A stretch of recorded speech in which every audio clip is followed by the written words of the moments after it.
嗨，大家好，我是坦明叔。今天是2025年1月18号，这一期咱们聊一聊直播带货，聊一聊卖假货。最近网上有2起直播带货售假，这个我看也上了热搜，引起舆论的广泛关注。首先一个是澎湃新闻报道说，牦牛肉肉干晚店年销100万，全是猪肉干，店主获刑5年。怎么回事呢？说这是2022年4月至2023年8月，李某某租用拉萨一住宅购入猪肉干，冒充牦牛肉干销售，通过刷单等手段引流，其因销售伪劣产品罪，被连云港连云区法院判处有期徒刑5年。这个可以说大快人心呐！大家看视频。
你说说，跑到人家藏区，跑到拉萨租一个民房，在那儿直播带货，买猪肉冒充牛肉，猪肉干冒充牦牛肉干，这是利欲熏心，得到了应有的下场，叫罪有应得，判5年。我想，如果大家关心食品安全，关心食品造假，应该不陌生。猪肉干冒充牦牛肉干，这还不算，最恶劣的是用老鼠肉，还不知道什么肉，冒充羊肉串，猪肉冒充羊肉串，这个是比较常见。还有鸭肉冒充羊肉，路边摊烧烤很有可能。大家不要以为你在夜市或者路边摊吃的羊肉串是正宗的，尤其是你那个地方不产羊的，你记住了，你十有八九那个羊肉串有问题，有可能是鸭肉刷了羊油，也有可能是老鼠肉或者其他的肉。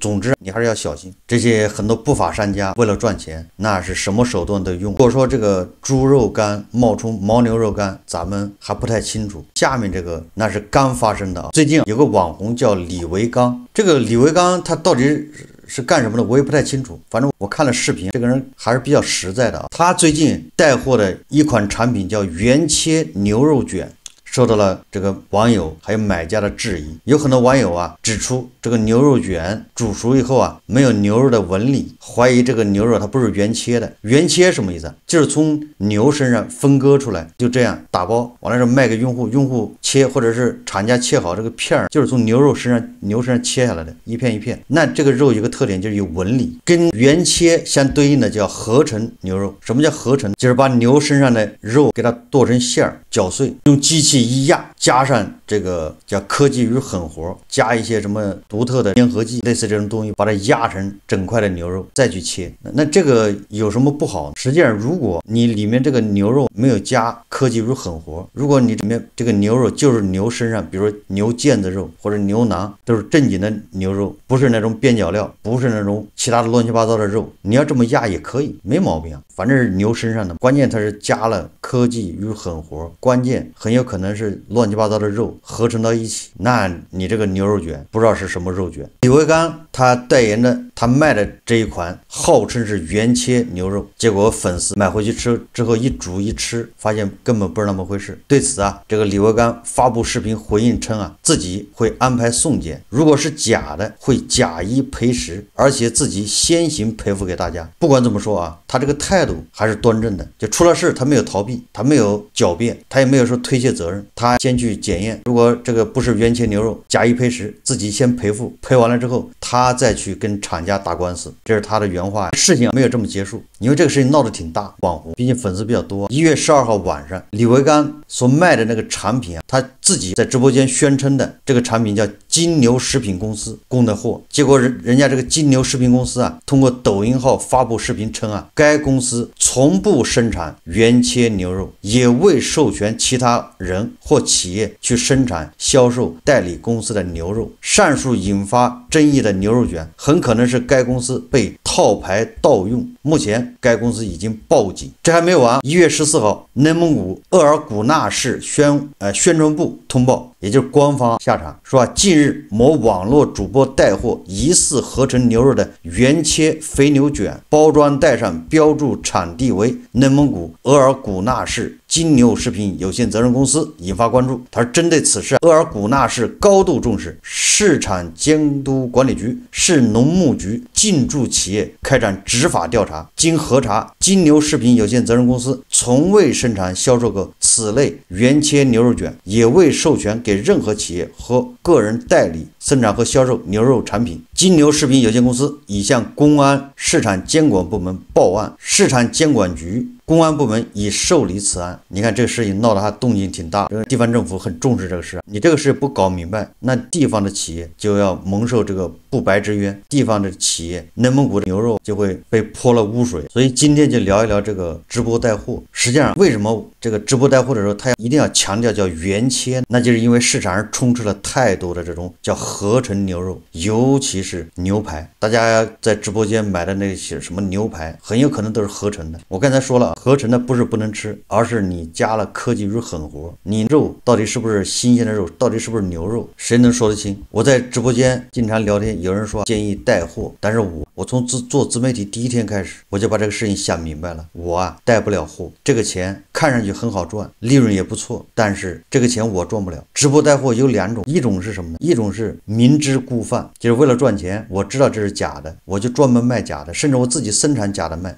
比如说红薯粉里面就没有红薯，用木薯代替，用木薯便宜，那这样利润高，你很难说这主播他不知道，主播很有可能他就知道，他自己制假售假，在直播间在卖假，这是一种，咱就不说了。这个就像咱们开头说的那个拿猪肉干冒充那个牦牛肉干，把他抓起来是罪有应得，活该。这是制假售假，知假卖假。还有一种什么？还有一种那是 UP 主直播带货的，他就像李维刚一样，想法是好的，我给我的粉丝、给我的家人们带来福利，我通过我的粉丝，我的量大，我可以统一跟厂家、跟上游谈价格，谈得很低。这个逻辑是对的啊，因为我有销量，那我就可以跟上游压价，我保留我的合理利润，粉丝他得到了叫性价比更高，价格便宜，质量还好，中间商了吗？没有中间环节了。理论上你看我又赚钱，粉丝又得到实惠，但我说了，这个仅仅是理论上，你的想法太简单了，就像这个李维刚一样，你根本没有办法把控整个的供应链，连有关部门都把控不了。食品安全为什么大家诟病，这么多有关部门在管都管不好，你一个 UP 主，你一个带货的，你有什么能力管好，对吧？一个产品从原材料到最后变成商品，最后完美无缺、完好无损的送达到粉丝手上，这中间有多少个环节？你能掌控哪个环节？实际上你都掌控不了，一个环节出问题你就完蛋。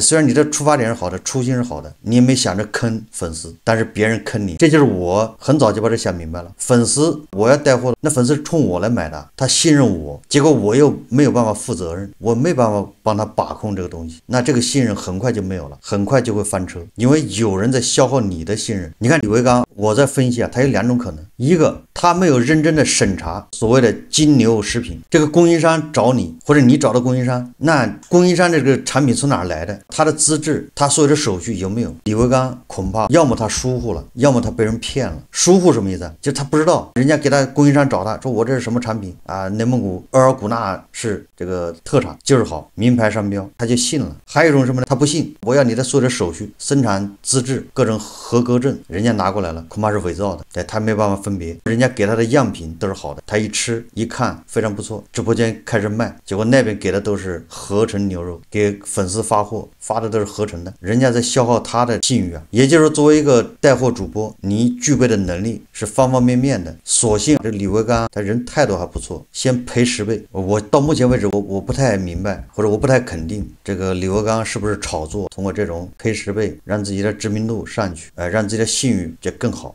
这个叫反向营销，或者叫把坏事变好，这个我不能肯定。变李国刚严格审查供应商的这所有的资质，难道就没问题了吗？不对，牛肉好坏跟那个牛有关系，这个牛的好坏跟饲养有关系。你能监控那个牛的从小到大是怎么养的吗？吃的什么草？有没有重金属超标？是不是病牛死牛？你怎么监控？你怎么掌管？怎么把控这个品质？作为粉丝来说，买了牛肉出任何问题，你是第一责任人的，因为人家冲你买的。大家还记得吧？去年12月份，咱们出口的欧盟的鸡蛋被欧盟退回，理由是什么？是检测出含有抗生素药物恩诺沙星。还是12月份，咱们卖到台湾的这个大闸蟹1.6吨被测出有毒化学物质，叫代奥辛与多氯联苯严重超标。你看看鸡蛋里面有恩诺沙星，大闸蟹里面居然有多氯联苯还有代奥辛，就这些残留物。你看那个网红带货大闸蟹在那儿吹的神乎其神的，拍着胸脯，这些网红他怎么保证这个大闸蟹是怎么养的？他能保证得了吗？所以这么拍胸脯翻车是必然，就是你现在不翻车，总有一天会翻车，你没有办法从源头抓起。去年8月份，这个未来网报道，8月15号，浙江省临海市检察院对销售问题鸡蛋的王某、博某提起民事公益诉讼。怎么回事呢？2023年9月，临海市市场监督管理局在进行食品安全日常抽检时，发现部分鸡蛋抗生素含量超标，进一步溯源得知，问题鸡蛋的来源于经销商王某。仅2023年5月至9月，其销售鸡蛋就多达10余吨。经检测，王某销售的鸡蛋里含有地美硝唑等抗生素成分，恩诺沙星、甲氧什么等成分最高超标40多倍，也就是很多药物残留超标40倍。说王某交代这些鸡蛋是从辽宁博某的蛋鸡养殖专业合作社进来的，平时线上联系，鸡蛋通过物流运送过来。面对公安机关的讯问，王某辩解自己并不知情，博某则辩称自己是向养殖户收购的鸡蛋，对蛋鸡是否被喂了兽药并不清楚。经临海市检察院提起公诉，今年1月和3月，法院以销售不符合安全标准的食品罪，分别对博某、王某相应刑罚。同时，法院还判决两人自刑罚执行完毕之日起或假释之日起3年内禁止从事食品生产、销售以及相关活动，并对2人退出的违法所得予以没收。公安机关先后3次组织警力赴辽宁侦查，截至今年7月底，已抓获犯罪嫌疑人18人，对11人采取刑事强制措施，涉及8家蛋以及2处鸡蛋销售窝点，现场查获问题鸡蛋18万余枚，涉案金额超3000万元。目前这批刑事案件还在侦查中。各位，你吃的鸡蛋很可能里面药物残留超标，你吃的螃蟹可能被喂了避孕药。你说作为一个直播带货，作为一个网红，他有这么大的能量从源头管起吗？我们再说说胖东来，为什么胖东来全国那么多人坐着高铁坐着飞机跑到那儿去参观？咱们有一说一，他在食品的品控把控这一块，那他还是负责任的。虽然他的东西卖的贵一点，但是他在这一块他下功夫。你在胖东来买的东西，人家品质要保证，人家从源头搞起，源头抓起。这也是为什么很多网友对胖东来趋之若鹜一个原因，因为在他买东西你放心，但是不能说绝对没问题，任何东西恐怕都是它相对其他的超市它已经好的太多，在食品安全、食品品质把控这一块，这就是口碑。至于他不能复制不能推广，那是另外一回事。他在这一块他是下功夫的，有一说一。当然了，我认为做得更好的是山姆还有开市客，人家不仅能做到对食品的把控，他还能做到复制，整个供应链他都能够做到这种严格管理。山姆它实际上就是韭菜或者普通人的超市，特供食品。在山姆你买东西不用担心，我不是给他做广告，就像你买新能源汽车你要买特斯拉一样，你买食品就去山姆买。如果他卖的是伪劣假冒以次充好，那你就发了。首先你可以告他维权，全国人民都帮你，因为他是外资的，哪能容忍老外资在国内横行霸道呢？对吧？怎么能容忍外资来欺压咱们中国的消费者？对吧？咱们早就不是100年前了，怕洋人，咱们现在有一批人专门跟洋人对着干。如果你要买的特斯拉出了问题，特斯拉敢不赔吗？对吧？全国人民帮你骂他。反过来，你要是买了一个国产的新能源汽车出了问题，那你还得自己想办法，能不能忍一忍？小不忍则乱大谋。我们国产品牌不容易啊，现在正在爬坡过坎，你怎么能做这种亲者痛仇者快的事呢？你就为了个人一点利益，你就跟民族品牌对着干，这合适吗？还有没有一些集体观念？这都算是客气了。如果闹得凶了，人家说你是抹黑民族品牌，你这是被人收买了。你要是去咱们国内的超市遇到问题了，你最好也要忍一忍，不要给人家给美西方给外界给外媒递刀子啊。所以说你作为一个消费者，你就应该去山姆买东西，而且你最好去之前，对吧？你先烧香拜佛，希望自己能买到伪劣产品，买到有问题的产品，这样你就相当于中奖了嘛。对直播带货这个，我是持肯定态度的。我认为这种形式它能这么火，那说明它是顺应了潮流，弥补了消费者的一些需求，这是好事。但是它的硬伤就在品质把控这个，我们看到很多头部的带货主播翻车，这个确实让人觉得不可思议和痛心。也就比如说三只羊，作为头部主播，你是有实力、有那个能力，你也有资金去研抓这个品质的，你可以从源头抓起，就像山姆一样。但是很可惜，这些头部主播都是草莽英雄，都是通过这种内卷，通过激烈的竞争，都是通过不规范、乱拳打死老师、跑马圈地，最后脱颖而出。他还不知道怎么规范，他也不知道怎么可持续发展，结果就翻车。遇到了问题，首先不是承担责任，而是推卸责任。在我看来，这些目前所有的直播间网红带货都有翻车的那一天。理由我刚才说的，他没有办法把控源头，但是他要承担所有的责任，因为消费者是冲他去买的。有人说，那你食品这块要求比较多，容易翻车，那你带货服装，实际上大家也不了解，这服装里面猫腻也很多。虽然服装的危害没有食品那么大，但是一样的，你要想赚钱，因为你带货肯定要赚钱的，你要想赚钱，你就得卷，你要卷，最后就会落实到叫以次充好。最近比较红的就是美国网友登录这个小红书，大家津津乐道，中美网友开始对战。到目前为止，咱们对的都是收入和花费，在美国看病要花多少钱，在中国看病花多少钱， CT 是多少钱，美国人收入多少等等。咱现在对的都是收入和开支，我不知道什么时候开始对到食品安全，这个是深水区是吧？